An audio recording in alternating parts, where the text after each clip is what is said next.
বিসমিল্লাহির রহমানির রহিম। আমরা কি আবারও বিভাজনের রাজনীতিতে ফিরে যাচ্ছি? গত ১৬ বছর আওয়ামী শাসন আমলের সময় আমরা দেখতে পেয়েছি পরিবারে, ভাইয়ে ভাইয়ে, সমাজে ব্যক্তি ব্যক্তিতে, গোষ্ঠী গোষ্ঠীতে, ব্যবসায়ী ব্যবসায়ী সাথে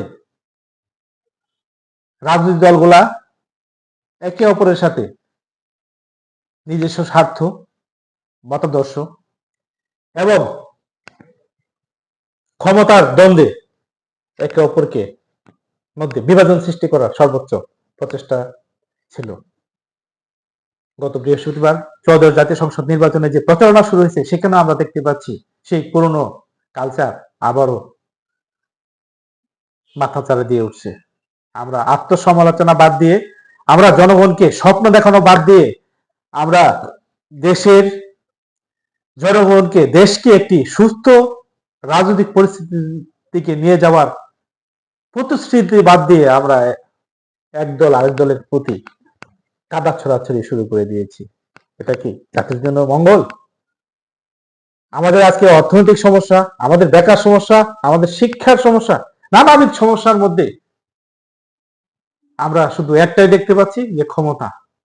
কাকে কিভাবে ঘায়েল করে আমরা ক্ষমতাতে যেতে পারি সেটাই মনে হচ্ছে রাজনৈতিক ব্যক্তিদের এখন মূল চেতনা। সেটা বিএনপি বলেন, জামায়াত ইসলামী বলেন, এনসিপি বলেন, জাতীয় পার্টি বলেন, মোটামুটি সকল সক্রিয় রাজনৈতিক দলগুলা একই।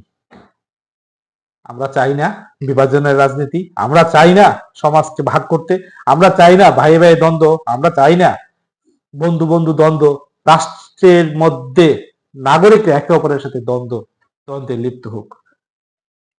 আমরা চাই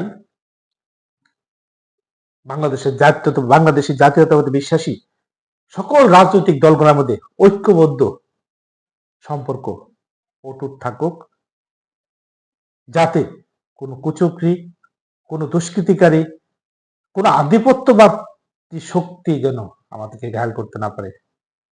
বিএনপি, জামায়াত সহ সকল রাজনৈতিক ব্যক্তিদের প্রতি আহ্বান জানাচ্ছি, আপনারা একে অপরকে সমালোচনা না করে নিজেদের আত্মসমালোচনা করুন, জনগণকে স্বপ্ন দেখাতে প্রতিশ্রুতি দেন এবং সেই প্রতিশ্রুতি বাস্তবায়নের কর্মপরিকল্পনা করুন। সবাইকে ধন্যবাদ।